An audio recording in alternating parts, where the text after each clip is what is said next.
Bonjour à tous, bonsoir si c'est le soir pour vous et bonjour si c'est le matin ou la journée. Voilà comment on se salue. J'espère que tout va bien, c'est une nouvelle conversation, c'est un nouvel épisode.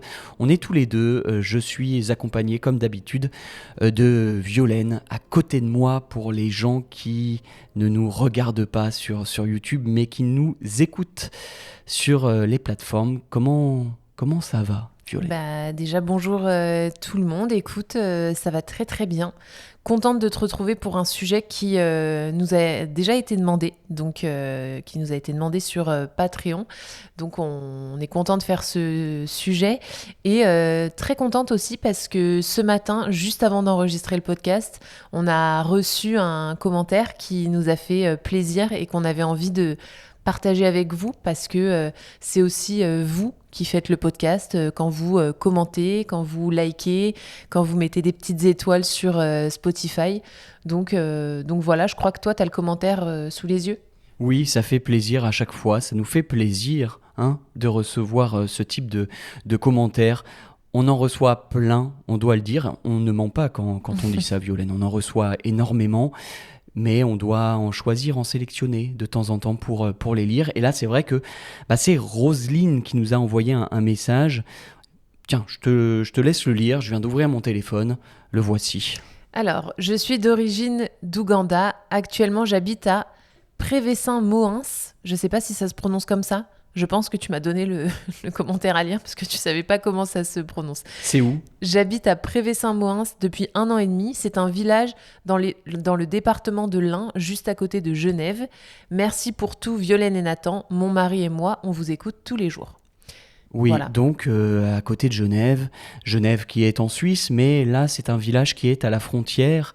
Comment on appelle les personnes qui habitent à la frontière ? Et peut-être que Roselyne et son mari sont des frontaliers, donc des gens qui habitent à la frontière. Et souvent, quand on dit frontalier, c'est des gens qui habitent à la frontière, mais qui vont travailler de l'autre côté de la frontière.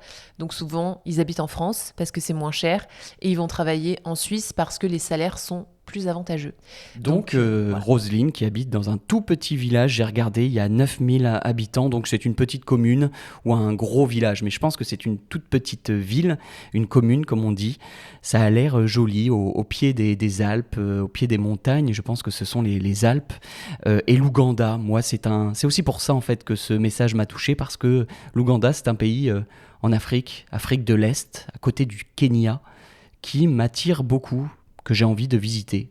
Peut-être un jour. Peut-être un jour. C'est le pays des singes, des chimpanzés. Et je pense que pour les safaris, pour voir les animaux dans les grands parcs, pour la nature notamment, c'est un pays fantastique. Que voilà, je rêve d'y aller. Qui est donc sur ta liste. Donc peut-être qu'un jour on cochera cette destination.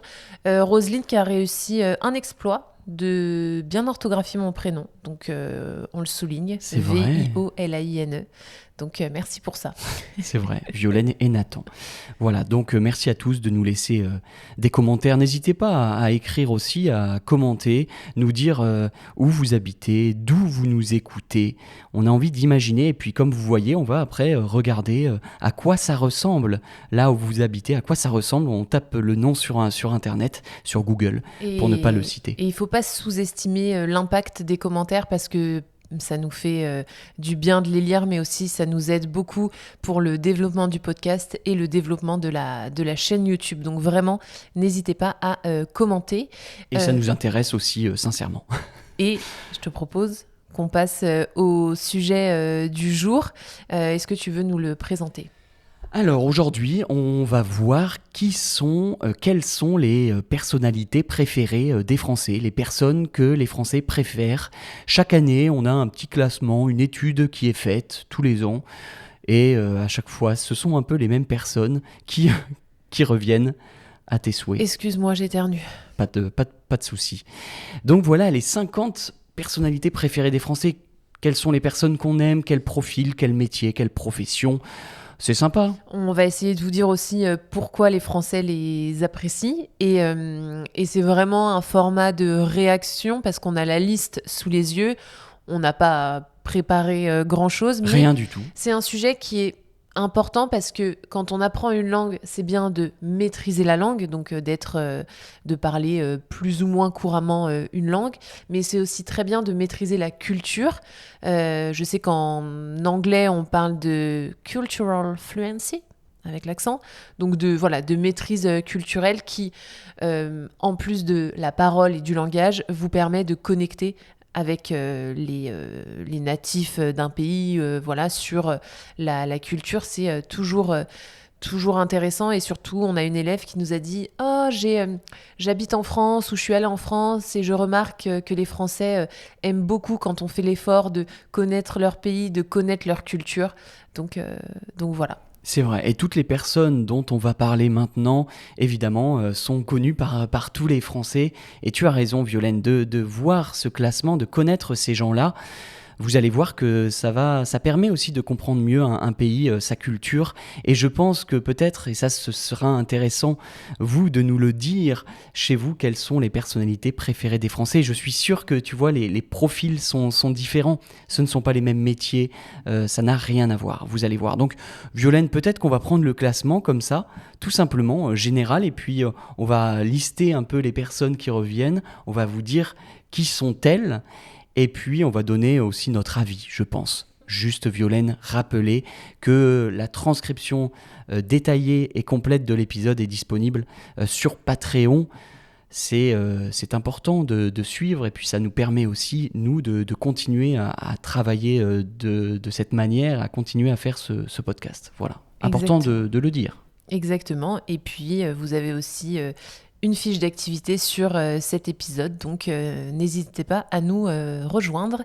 Et voilà, on va peut-être pas lire les 50 personnalités, mais on va voir le top 10, ou en tout cas les personnes qui nous paraissent importantes à souligner, à mentionner. Ouais. Tu commences ? Je vais commencer parce que la personne préférée des Français, la personnalité préférée des Français, je t'avoue que ça me surprend un peu. D'accord. Et en même temps, non. Alors, peut-être qu'on va dire qui c'est. Comment elle s'appelle, cette personne ? Est-ce qu'on a le même classement ? Oui. Oui. Mais moi, j'ai un classement de 2024 ou 2025 ? C'est le classement qui a été fait là, il y a quelques semaines, pour l'année d'avant. Donc, donc je pense que c'est bon. Ok. Donc, la personnalité préférée des Français, c'est Jean-Jacques Goldman. Ouais. Jean-Jacques Goldman, qui est un chanteur. Mais plus qu'un chanteur, c'est un auteur, compositeur, enfin bref, il a créé beaucoup de chansons cultes pour les Français, de la génération d'avant nous, mais aussi un petit peu notre génération. Pourquoi je te dis que je suis surprise qu'il soit top 1 ? Parce que il est inactif depuis plusieurs années.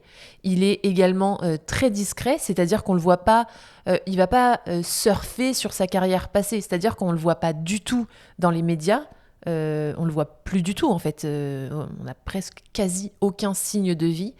Et en même temps, je pense que c'est pour ça qu'il est adoré, c'est qu'il est hyper discret, qu'il n'a pas pris la grosse tête, et que les seuls signes de vie qu'on a de lui, c'est des gens qui le voient soit dans le métro à Londres, soit dans un petit resto en France, et donc on se dit ok, c'est vraiment la réussite que les Français aiment, c'est-à-dire quelqu'un qui prend pas la grosse tête, qui reste simple, et voilà, qui se la pète pas. Donc je suis surprise et pas surprise qu'il soit top 1, et je l'aime beaucoup. Moi aussi, mais comme toi, je suis totalement d'accord. C'est Monsieur Tout le Monde, comme on dit. Quand on le croise, si on le connaît bien, on peut le reconnaître, mais il ressemble à toi, comme à moi, à Monsieur, comme on dit, à Monsieur Tout le Monde. C'est quelqu'un de très simple, tu l'as dit. Moi, j'ai un copain qui l'a croisé, qui l'a aperçu dans un petit train de région en France, en Bretagne, un TER, donc c'est un tout petit train. Et il avait, vous savez, il portait une veste jaune pour être repéré à vélo, la nuit notamment. Mais il l'a aperçu, mais je pense que là, 99% des gens qui étaient présents dans le train ne l'avaient pas vu. Et pourtant, c'est un très grand chanteur, mais plutôt de la génération de nos parents, donc voilà, des plus de 60 ans. Et il a fait quelques tubes, donc Jean-Jacques Goldman, il s'appelle, comme J'irai au bout de mes rêves. J'irai au bout de mes rêves, et vous verrez vraiment plein de tubes, comme on dit, des chansons très connues, mais nous, les jeunes, ou on va dire que les moins de 40 ans, mais ne l'écoutent jamais. Et tu as raison, j'ai vu que son dernier concert, tu sais quand c'était ? 2010 2000 2004. Ah ouais. Et c'était à La Rochelle, dans un festival de la ville où je suis né. Mais ça fait plus de 20 ans qu'il n'a pas fait de concert, et pour autant, il est adoré. Ouais, puis il a écrit aussi pour Céline Dion, donc je pense que voilà, il a écrit beaucoup de chansons connues. Il a écrit une chanson que t'adores, Tu es de ma famille. Je sais pas si c'est ça le titre. Tu es de ma famille. Sublime. Ah, j'adore, mais t'as raison, je savais même pas que c'était lui. Malheureusement, on ne peut pas, vous savez, pour des raisons de droit d'auteur, on ne peut pas vous diffuser la musique. Même des extraits, on risque d'être coupé par la plateforme d'écoute, ou même par YouTube. Donc on mettra d'ailleurs tous les noms peut-être dans la description, et vous irez écouter. Et voilà. Moi, je suis pas fan personnellement de sa musique. Ça m'a pas touché, mais je sais que ma mère adore. Elle a, je crois, un CD de lui. Et il a aussi C'est eu... de la variété, juste. C'est un peu de la chanson française. Mais je pense que c'est aussi... Alors, c'est la personnalité préférée des Français, mais c'est aussi sa personnalité qui séduit, c'est-à-dire son caractère, parce que personnalité a deux sens en français. Ça a le sens de célébrité, c'est-à-dire que Jean-Jacques Goldman est une célébrité, mais sa personnalité, son caractère, voilà, il a eu beaucoup d'engagement, je crois, dans sa carrière. Sa famille aussi, son frère notamment, ont eu beaucoup d'engagement. Je vous conseille le film Le procès Goldman, qui raconte l'histoire de son frère, je crois. Sacrée famille, et ça n'a rien à voir, mais c'est un autre sujet. Mais ouais, tu as raison de le dire. Je précise juste que ce classement, c'est une étude qui est un peu sérieuse et qui est plutôt représentative de la population. Ça a été fait, je crois... parmi voilà, toutes les professions, toutes les classes sociales. Je crois que ça va de 15 ans à 80 ans. Donc c'est vraiment un ensemble, une moyenne. Donc je pense que c'est assez représentatif. Et ce Jean-Jacques Goldman, il est premier depuis plusieurs années. Ça fait 6 ans, 7 ans, 8 ans, je ne sais plus exactement, que Jean-Jacques Goldman est personnalité, célébrité, personne connue, préférée des Français. Violaine, je vois que tu as raison, le mauvais classement. Non, c'est bon, là j'ai pris le bon. Ah, tu as le bon, ouais. Ok. Là j'ai pris le bon. Oui, toi tu avais celui de l'année d'avant. J'avais celui de l'année des JO, qui changeait un peu. Ah, des Jeux Olympiques, ok. Donc premier, un chanteur, Jean-Jacques Goldman. Deuxième, Violaine, encore un chanteur, Florent Pagny, lui aussi. C'est quelqu'un qu'on voit un peu plus à la télé, qui est plus médiatique, mais il a l'air sympathique, il est gentil, et puis il a fait des tubes aussi, des grandes chansons qui ont marqué les Français, toute génération, qu'on peut voir à la télé le samedi soir par exemple, qu'on peut aussi mettre en soirée, pendant un anniversaire, pendant un événement. C'est très populaire. Ça traverse, on va dire, un peu toutes les générations. Et Florent Pagny, c'est aussi un chanteur qui a commencé à être connu dans les années 90, un peu plus tard que Jean-Jacques Goldman, mais qui continue aujourd'hui à être très très très populaire, et qui malheureusement est malade en plus en ce moment. Donc on a beaucoup parlé de sa maladie. Il doit avoir, je pense, 60 ans, quelque chose comme ça. 60 ans ? Ouais, je pense. Ah ouais, je pensais vraiment qu'il avait 70 ans. Bon, peut-être, tu sais, avec le maquillage à la télévision, mais peu donc, importe. Ouais, Florent Pagny, moi que j'écoute pas trop, voilà, je sais pas trop quoi dire sur lui. Ensuite, en troisième position, c'est aussi un chanteur qui s'appelle Francis Cabrel. Pareil, Francis Cabrel, il a fait des tubes aussi. Ouais. On peut citer peut-être des tubes de Francis Cabrel. La corrida. La corrida, qui est une chanson contre la corrida. Une autre chanson aussi, Petite Marie, que vous connaissez peut-être, qui a été reprise en italien. Et j'adore cette reprise en italien. Donc Francis Cabrel, il a un accent, il est du sud, je crois du sud-ouest, mais je ne sais pas exactement d'où. Et donc là aussi, il parle aux Français. Quand on dit il parle, c'est que les gens arrivent à s'identifier. Il a l'air sympathique, il a aussi un peu plus vieux que Florent Pagny, plus de 70 ans je pense, et on a envie d'être son ami, on a envie que ce soit peut-être notre grand-père ou notre oncle. Voilà, on l'aime bien, mais lui aussi, il est très discret. Exactement. Mais il est simple. C'est quelqu'un de simple, et simple dans le bon sens du terme, en apparence. Monsieur Tout-le-Monde, encore une fois. Exactement, pareil, très engagé. Il a un peu le même profil que Jean-Jacques Goldman. Ils sont maintenant voilà, très discrets, très secrets, mais ils restent cultes, j'ai envie de dire, pour plusieurs générations de Français. Donc c'est pour ça qu'ils sont dans le top 3 et voilà. Top 3 qui est donc constitué uniquement de chanteurs, d'hommes aussi, on peut le remarquer. Et la quatrième personne, ce n'est plus un chanteur, c'est toujours un homme. C'est qui ? C'est un acteur que je pense tout le monde connaît dans les gens qui nous écoutent ou qui nous regardent, c'est Omar Sy, qui est très connu à l'étranger, en tout cas pour les étudiants étrangers, parce qu'il a joué dans Arsène Lupin. C'est lui qui joue Lupin dans la série sur Netflix. Moi, j'ai vu que la première saison, mais voilà. Et il a joué aussi dans un film très connu qu'il a rendu célèbre, qui s'appelle Intouchable. Je suis sûr que vous, les étudiants, vous l'avez déjà vu. Vos professeurs, peut-être, vous en ont déjà parlé. C'est une belle histoire et c'est un film qui a été très populaire aussi en France. Hein. C'est un succès. Je pense qu'il a battu tous les records d'entrée de salles de cinéma, comme on dit. Des millions et des millions de Français étaient allés voir ce beau film. Et pareil, je pense que Omar Sy, si les gens l'adorent, c'est parce que aussi c'est quelqu'un qui fait rayonner la France à l'étranger. C'est quelqu'un que, je sais pas, qui est élégant, qui a la classe. Ouais. Il est plus jeune et peut-être qu'il parle aussi un peu plus à une autre génération et à une autre population, en fait à la majorité des gens, mais plus jeunes. Voilà, il a peut-être 20 ans de moins que les 3 autres chanteurs qu'on a dit. Moi, j'aime bien Omar Sy, je le trouve sympathique. Voilà. Pareil, il est engagé aussi, notamment contre le racisme, donc peut-être que ça joue ces engagements politiques ou plutôt sociétaux, mais voilà. Ouais. Et puis, cinquième personne, encore un homme que j'adore. Peut-être qu'on en parlera plus tard, mais c'est un sportif. Enfin, un sportif qui arrive à la 5e position. Évidemment, le sport préféré des Français, c'est le foot. Donc forcément, c'est un footballeur, un joueur de foot. Et c'est donc Zinedine Zidane. Zizou, comme on l'appelle. Voilà, cet homme, il est adoré. Tout le monde l'adore, toutes les générations en France. Évidemment, il est mondialement connu. Il a gagné la Coupe du Monde.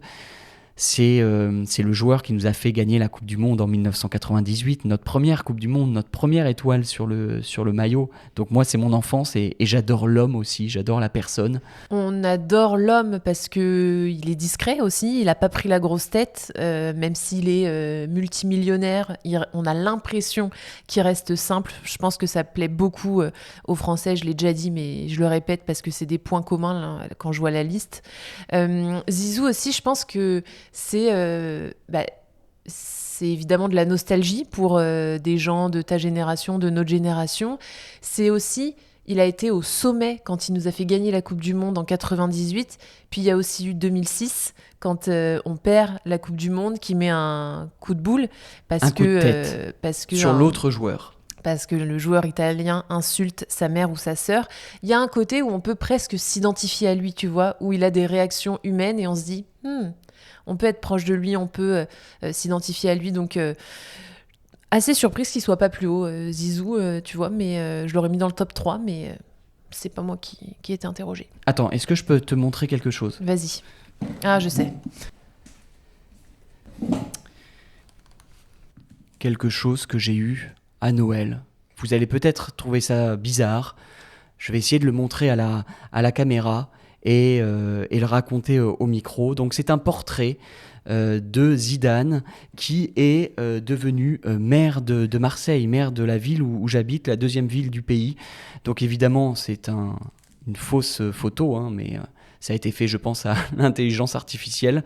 On voit le Zidane qui a le bandeau tricolore, l'écharpe tricolore du maire, avec comme s'il était finalement dans le bureau de la mairie de Marseille. Et on voit un monument très célèbre derrière de Marseille. Donc vraiment, c'est mon idole peut-être, c'est une star et tout le monde l'adore. Voilà, Zidane, je suis sûr que tout le monde le connaît, même les gens qui n'aiment pas le football. Bien sûr. Et puis enfin, 6e personne, bon, enfin une femme, une actrice, là aussi ça remonte, hein, c'est les années 80, c'est les années 90. Ouais, Sophie Marceau, qui a joué dans un film culte qui est La Boum, je dirais pour la génération de nos parents, la génération de ma sœur plus particulièrement. Nos parents, non ? Ouais, mais ma sœur aussi, tu vois. Elle est plus âgée, oui, ta sœur. Et donc La Boum, Sophie Marceau, qui a aussi joué dans un film pour une plus jeune génération, qui a joué dans LOL, un film qui a aussi été culte, plus ou moins, pour ma génération.